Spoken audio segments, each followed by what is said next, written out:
That's some wet hair. Good morning, Marie. Miriam or Marie M? I've got the twins watching some Sesame Street. So, hey, Catherine, you made it to Florida? That was a cool scope from Atlanta yesterday. Sorry it's a little crooked, but we're working on borrowed time here. Marie M. Hi. Hi, Mom. Valdosta. Okay. They heard me start talking, decided they need to join in. So, because we have limited time since there's two 16-month-old babies running around. Hi, Nina. We're going to just jump right into it today, this September 10th. So, from A Course in Miracles today comes the saying that we've all heard. Good morning. You have to become as a child, as little children. So, except ye become as little children means that unless you fully recognize your complete dependence on God, you cannot know the real power of the Son in his true relationship with the Father. That comes from the text, chapter 1, right up front, verses 3 and 4. And I'll read to you a little bit from that, flesh that out a little bit. So to become as a child is the same thing in my mind as the Zen concept of beginner's mind.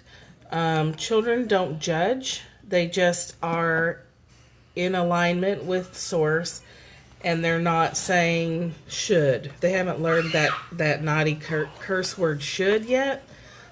So they aren't shoulding on everything. This should be different. It should be better. It shouldn't be this way. They aren't doing that yet. And that is the closest we can get, is when we can stop our labeling and our judgmental mind for a few moments and just receive the world as it is. Not fighting reality, not labeling, and not wishing things were different than they are. By accepting reality as it is, you don't give up. It doesn't mean you don't still reach for your goals. Hi, Amanda, I think. Good morning.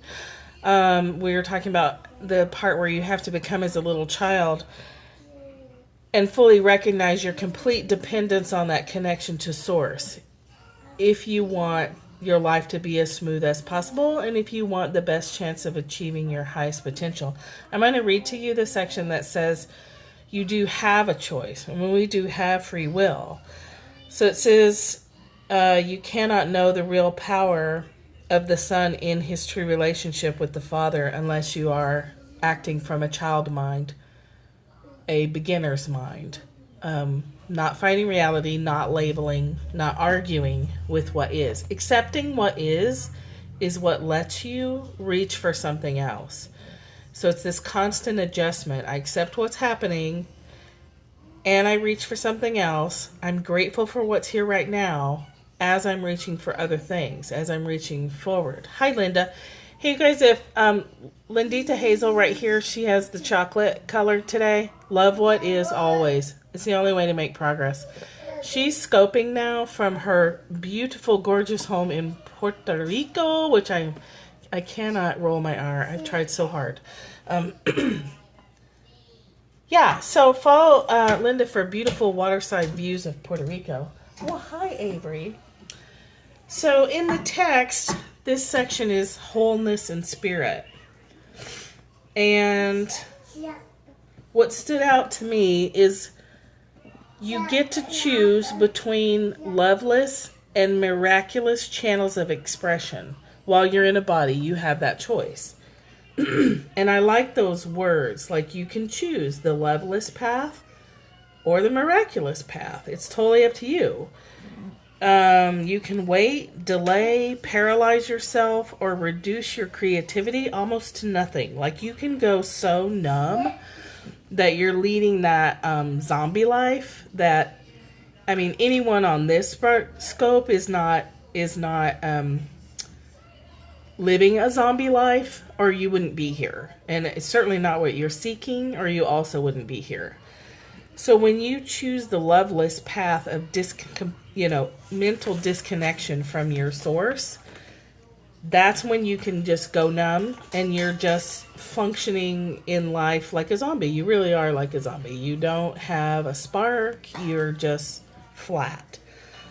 Or you can choose the miraculous channel of expression.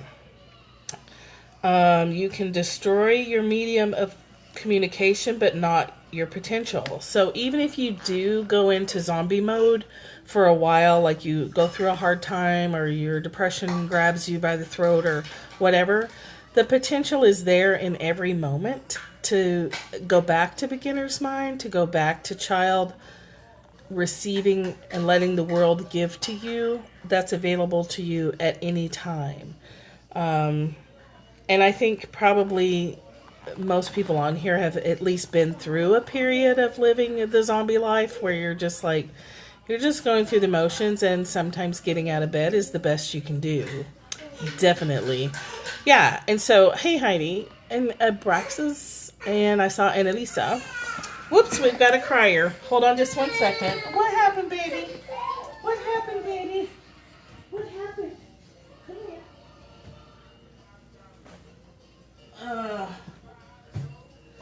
So, Ashlyn is going through life with beginner's mind and not arguing with reality, except that she is 16 months. Oh, up until about 3 years ago. Yeah. So glad that we're all here and awake now. That's okay. We were just talking about the verse today is, except ye become as little children, means that unless you fully recognize your complete dependence on God, this is Ashlyn. She's always the one wanting the cell phone. You cannot know the real power of the Son and his true relationship with the Father. Oh, thanks. She's 16 months old. Your real power is in that connection.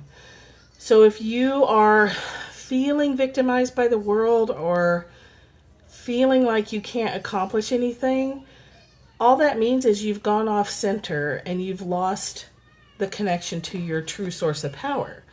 You can get that back really quickly by recognizing it, by saying, I feel like shit today, or I feel like I feel like a victim. And you might not label it victim. You might just feel weak and powerless, or it might just feel like the world's taking a big crap on you. And the way out of that is to say, wait a minute, I'm not a victim. Bad things may be happening right now, but my power is in recognizing that it will pass and recognizing that I have a connection to endless power and endless energy, and then making the decision to choose that. And the Course says all throughout, you're choosing love or choosing fear. So just by saying that, say more, Amanda, you just put your trust in the divine and let it go, and it was all okay. Yeah. So did you say that to yourself? We have to self-talk sometimes to get ourselves back in alignment, to remind ourselves that we're not victims of the world. Yeah. So sometimes I just have to say that too. Hold up, Michelle. Come on. Get a grip. You know that you have more power than this. Whoops. I turned on Do Not Disturb. Yeah. So all day long we're talking to ourselves. Step back into our power. Absolutely.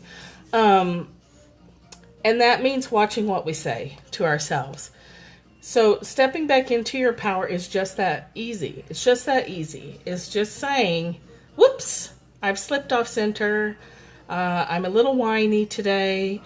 And whiny means I am not in relationship with God. I'm not in relationship with my source as fully as I could be. Because we're never not there, right?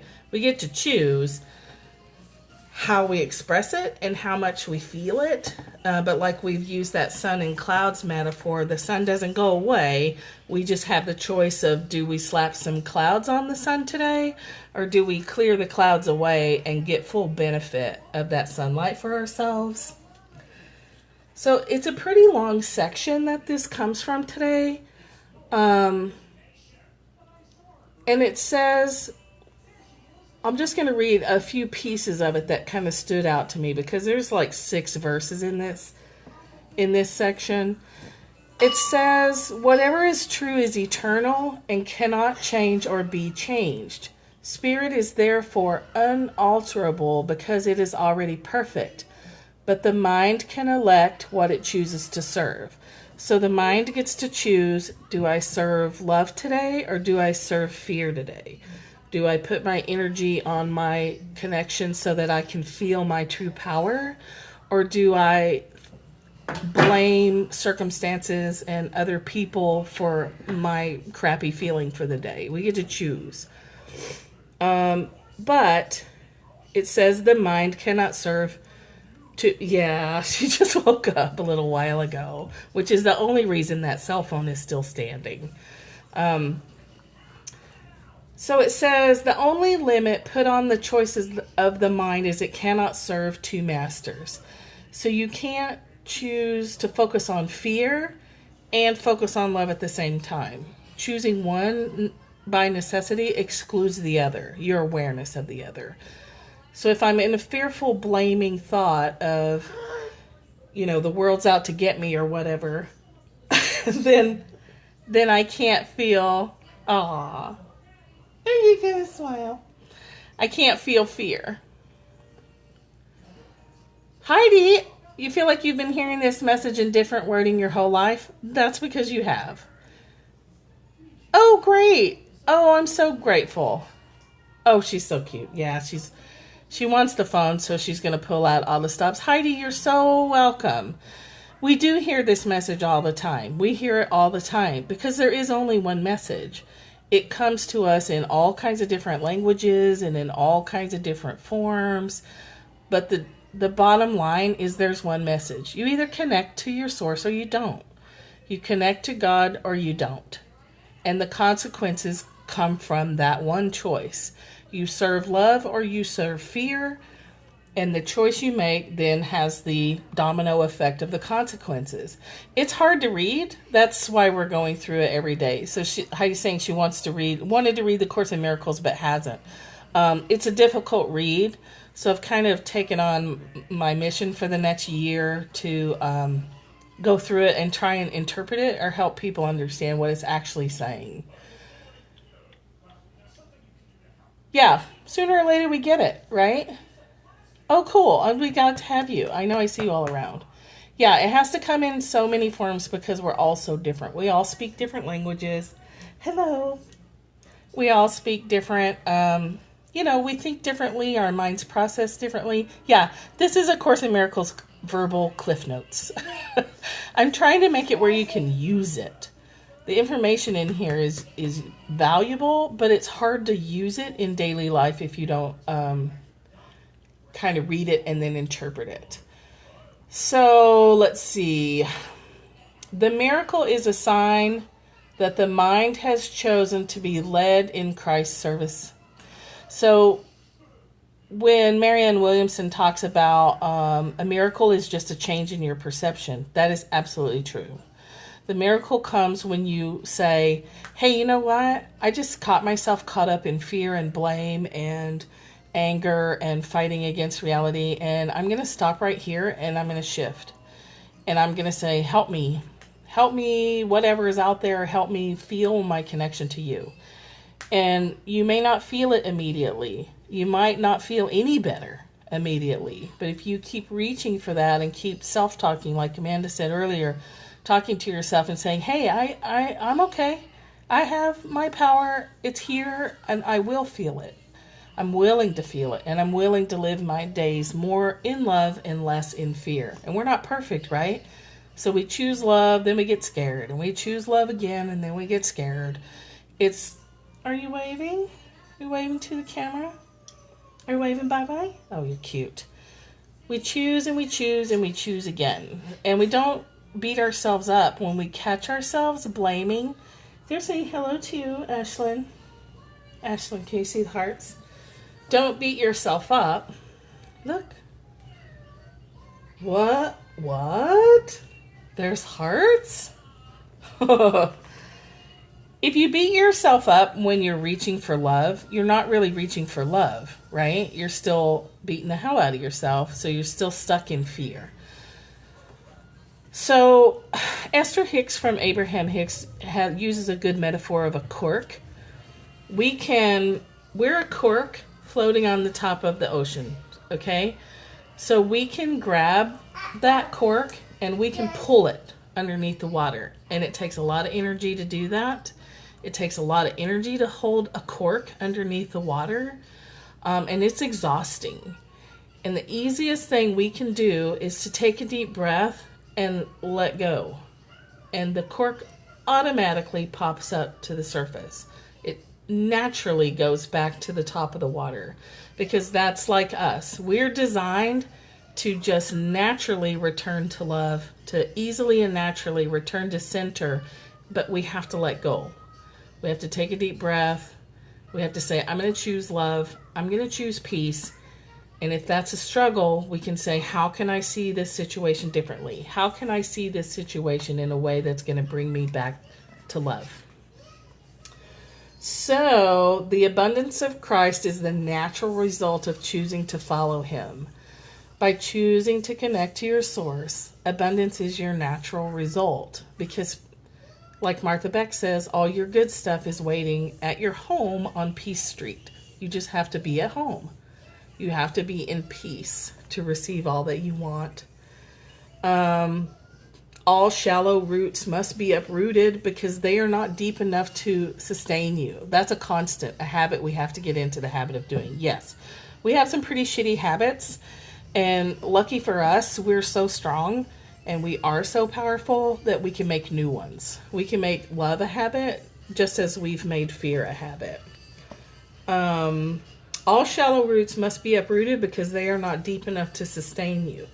The illusion that shallow roots can be deepened and thus made to hold is one of the distortions on which the reverse of the golden rule rests. All the false underpinnings are given up. The equilibrium is temporarily experienced as unstable. However, nothing is less stable than an upside-down orientation, and nothing that is upside down can be made to be stable. Okay, that's a lot of like gobbledygook language for saying that what we just said is that when you reach for love, you might not feel, hey, good morning.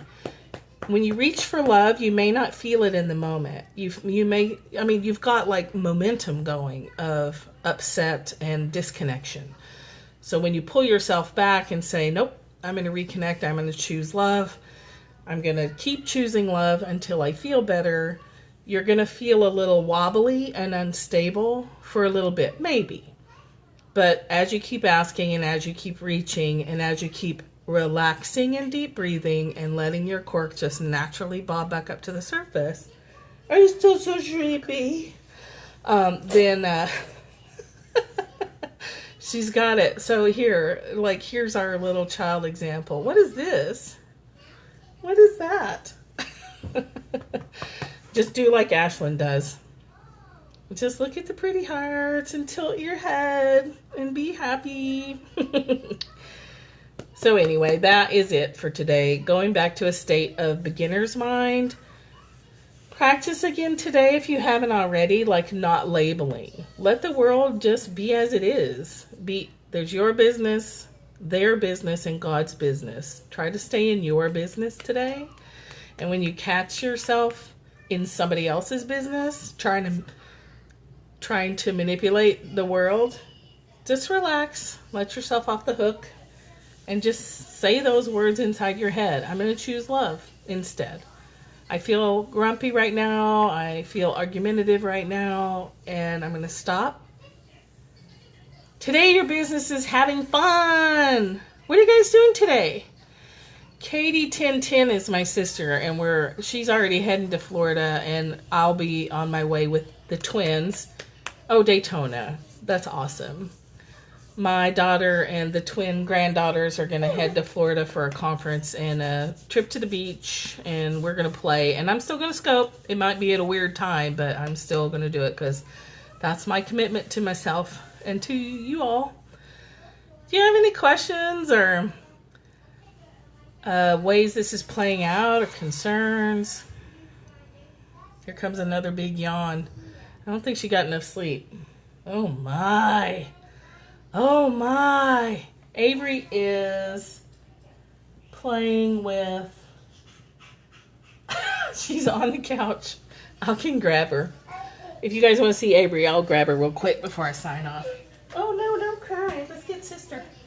Can I get sister? Come here, Avery. Come here, Avery. Come here. Come here. Oops. Come here, baby. Come here. Hold on. Hold on. Whoops. Hold on. Hold on.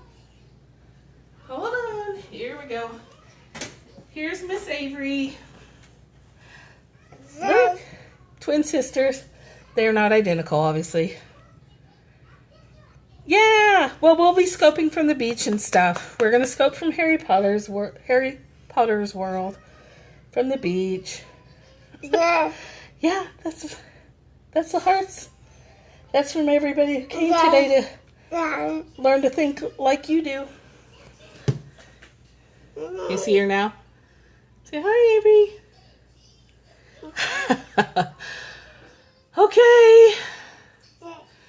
Thank you for being here. And you guys who are just joining, you just missed us. Please watch the replay and share out to others. And I didn't introduce myself again because I keep forgetting.